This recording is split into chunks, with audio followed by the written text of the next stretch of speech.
Chapter 3. By the time Noah came in from the pump, we pretty nearly had supper on the table. Cass was good help if you could keep her mind on it. She could cook water-ground meal and make clabber milk and bone a mudfish as well as Mama herself. She knew her herbs, too, what they seasoned and what they cured. She knew her blackroot and golden seal and lady slipper and prickly ash, and where to find them. Cass took charge of the chickens, too.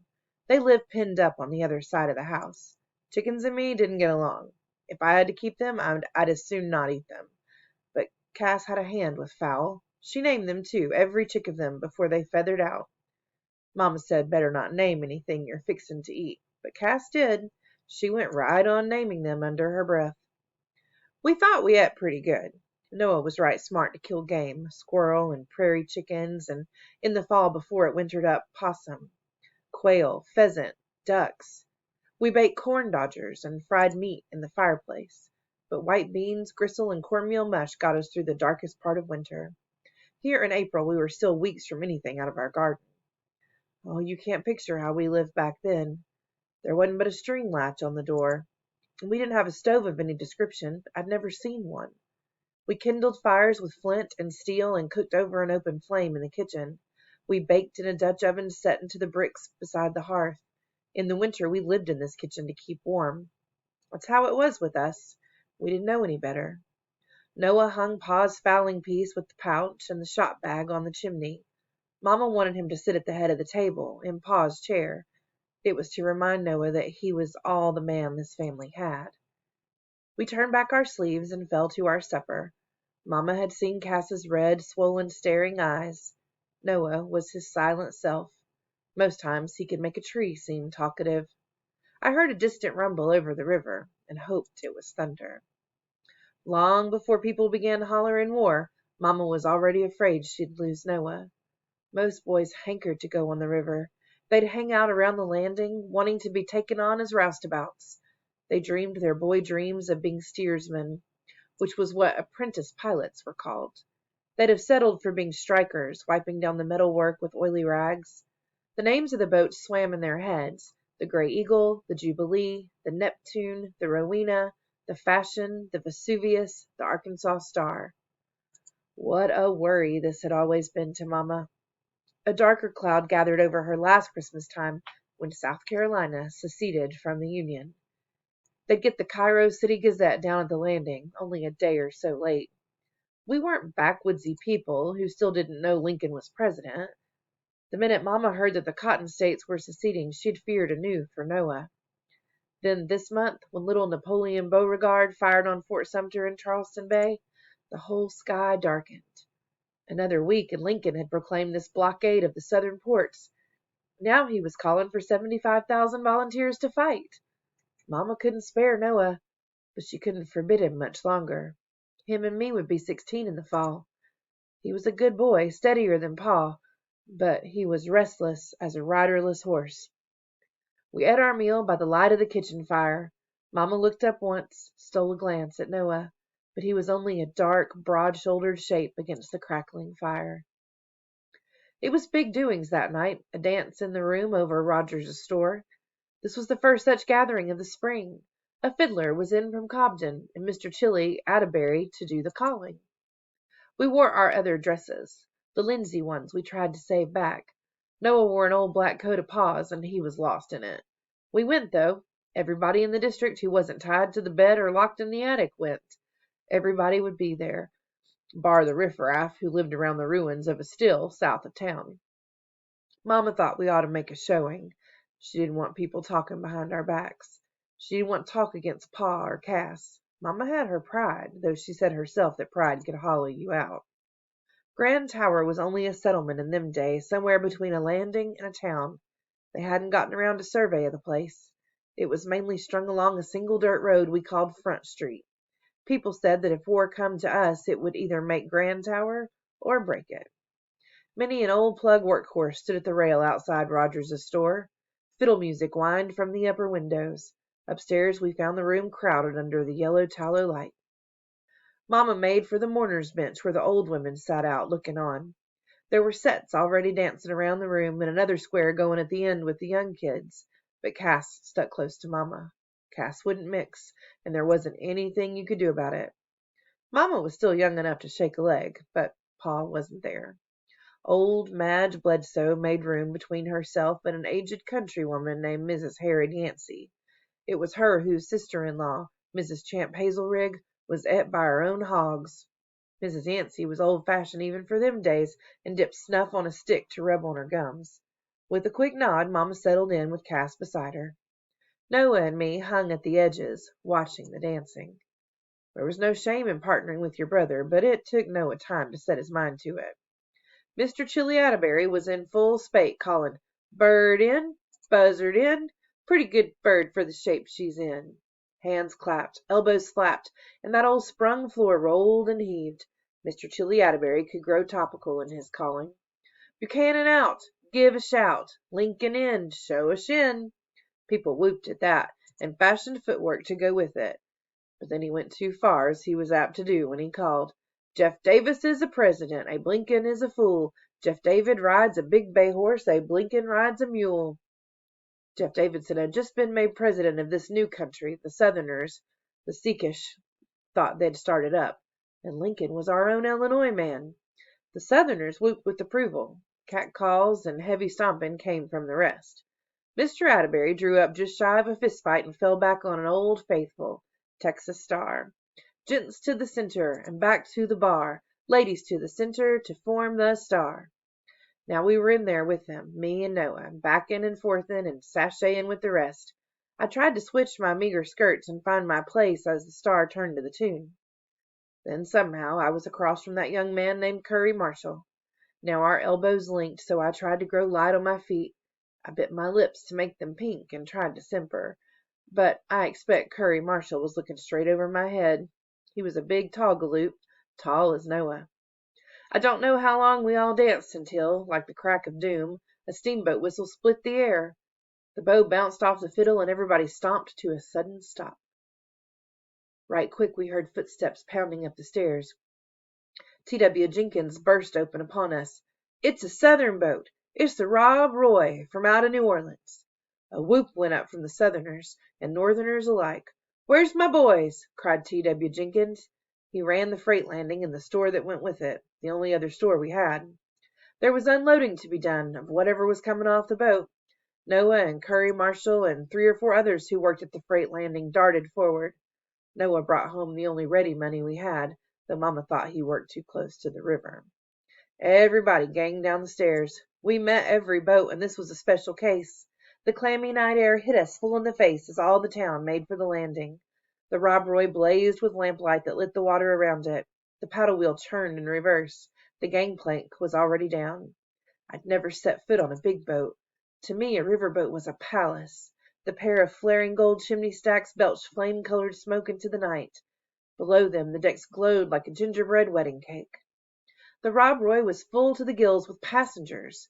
They must have been Yankees hurrying home in case war trapped them. And there were those people who seemed always on the river, restless travelers. The railings were jammed tight with dark figures. I saw the firefly glow off the gentlemen's cigars. I imagined I saw diamonds within the ladies' flowing cloaks and emeralds in their hair. I couldn't picture where they'd come from, where they were going. Did I know enough to wonder? We worked our way forward to see Noah and Curry and the other boys running up the gangplank for the freight. We all waved and waved till the pilot up on the Texas deck bothered to wave back. What a sight it all was, this brilliance in the velvet night. People were crazy to hear the news. They called up to the passengers leaning on the rails. "What's it like down yonder? What's conditions at New Orleans?" "Port's open," someone called back. "Business as usual. Still shipping cotton, but we was boarded and searched at Cairo." We drank it all in and turned over every word. Then lo and behold 2 figures were coming down the plank. Will I ever forget that first sight of them? 2 figures, backlit by the boat, come down to us by lantern light. The young lady was in the lead, in ballooning crinolines. Heavens, I had never seen such skirts. Rustling taffeta stretched wide over hoops. Her top part was encased in a cut plush cape with tassels, and her bonnet, my stars, I pushed people aside to get a look at it. A bonnet too dark to make out, except for the ice blue satin it was lined with, and a whole corsage of artificial violets planted inside next to her face, an enormous satin bow tied beneath her chin. And then her face, framed with long dark curls beside the violets. Her eyes were large and darkly fringed, her Cupid's bow of a mouth too dark to be as nature intended. She must be from New Orleans. No town between here and there could have produced her. The slant of the gangplank all but upturned her. She clung to the rope with one gloved hand. From the other hung a round hat box covered in elegant wallpaper. She turned back to the young woman behind her. I saw this other one only in silhouette at first. She was narrower, darker, shrouded in a long plain cloak. In place of a bonnet or a travelling hat, her head was tied up in a bandana. It was of some fine silken material, and the tails of the knot were artfully arranged. Her hands were full of various boxes and reticules. The two of them murmured together. Behind them a deckhand staggered under a humpbacked Saratoga trunk. At the end of the plank he very nearly stepped through the young lady's hoops. When he swung the trunk off his back, it lit in the mud. By then I was standing as close to the young lady as I am to you. She turned right to me. "Il est saoul," she said. Her great fringed eyes grew wider. "Come again?" I said, in a trance. "He's drunk, that one. All men are drunkards. And the men on this boat, all of them, spit, spit, spit." She pointed back to the Rob Roy in case I'd missed seeing it. I stared at her, and all the crowd around us stood silent, listening in. Drunk or sober, the deckhand was back up the plank. Now here he came again with yet another trunk. I'd never known anybody with 2 trunk loads of anything. But no, wait. It was Noah, bent under this second trunk. He sidestepped the young lady and almost fell off the plank for looking at her. She noticed him, I believe, but now she turned to address us all. Evidently, the world was her stage. "I am meant for St. Louis, but I cannot go on. It is too dangerous there," she sang out, and in her mouth the word dangerous took on quite a foreign sound. It was true that there was unrest up there. On the day Lincoln took his oath of office, a Confederate flag was rung up over the Berthold mansion of St. Louis. Confederate flags rose above some of the best houses on Olive Street, according to the word we had had. People said the only safeguard to Federal authority in Missouri was the St. Louis arsenal. Soon, people said, there'd be blood in the streets. "I am, how do you say it?" the young lady declared. "Out of the frying pan and into the fire." What must we all have looked like to her, listening open-mouthed to her every word? It didn't seem to displease her. "And I was insulted at Cairo." She looked around at us with her great fringed eyes to see how we took this terrible news. Cairo was the last town at the bottom tip of Illinois, where the north points a long finger at the south. "Insulted," she repeated. "Me!" She dealt her bosom a blow. "The Federals, they come on the boat in a swarm like bees. They want to see our papers. They want to count our money. They go through our things." She pointed out her trunks and shook her hat box at us. I was so scared I pushed a scream. Darker than the night, her eyes widened to fill her bonnet. "They look at things no man should see." We stirred. "And would you believe they take from me my pistol?" We caught our breaths. She had been armed? "Hardly more than a toy, a lady's pistol that live in my muff. I am desolated without it. How handy a pistol can be, and mine had a pearl handle." Now we were struck dumber than before. "No, we cannot brave St. Louis." She swept a tiny gloved hand back at the other young woman, the silent one. "I was meant to pay a visit to my aunt. Madame Leblanc?" Again the young lady's gaze swept at us. "Madame Blanche Leblanc? She is known to you?" We only gaped silently back, our tongues tied. Was this young lady an actress? I, for one, wondered. I'd heard about the play acting on the showboats, but surely no performance to beat this one. "We cannot go on as if we are naufrage. How do you say it? Shipwrecked. We stay here. Is there a hotel?" Transfixed though we were, we had been watching the young woman behind her, too. The darker one. She must be a servant. Was she a slave? A question murmured among us. Was she a slave standing now on the free soil of Illinois? My, how we wondered. "You won't care much for the hotel," old Aunt Madge Bledsoe called out. Leave it to Aunt Madge, and she wasn't wrong. We had what we called a hotel for the salesmen and agents coming off the boats. It was even grandly named the St. James. But it was only 4 rooms over a saloon that sold shine and red-eye, and it was said that the bedroom walls didn't reach all the way to the ceiling.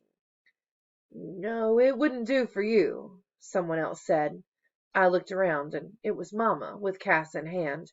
You could have knocked me over with a feather. Mamma rarely spoke out. "You uns can come stay with me. It's plain, but they's room." The young lady considered. "I can pay," she said. Mamma nodded, while our world listened. "Me, I am Delphine Duval," the young lady said to Mamma, "and here is Calinda." She gestured at the figure behind her, in her shadow. "I'm Miss Pruitt," Mamma said. "Enchantée, madame," said Delphine Duval. She put out her small hand, and Mamma took it. "I'm Tilly Pruitt," I said, speaking right up. "This here's my sister Cass." I had to speak for Cass. She wouldn't say boo to a goose unless it had come back from the dead. Delphine Duval dropped a small curtsy my way, and I felt her eyes take me on. I looked past her to the other girl, to Calinda. "Tilly Pruitt," I said to her, putting out my hand, but hers were full, and she didn't nod. I couldn't see her shadowed eyes. Noah was there by now, very red in the face, no doubt from hauling the freight. "That there's my twin brother Noah," I explained, because in the presence of Delphine Duval he was all eyes and no tongue. But he hefted her trunk back onto his shoulder. Cass and I managed the other trunk between us. As the boat began to move away, churning water behind us, the crowd parted, and off we went. Calinda was hung all over with parcels and valises. Delphine was only lightly burdened by her hat box. Mamma led the way because it was dark as a snake's insides now. I watched the shape of Delphine's swaying, sighing hoop skirts and saw that her slippers had heels as we climbed the Devil's Backbone, heading for home. I couldn't see a moment ahead.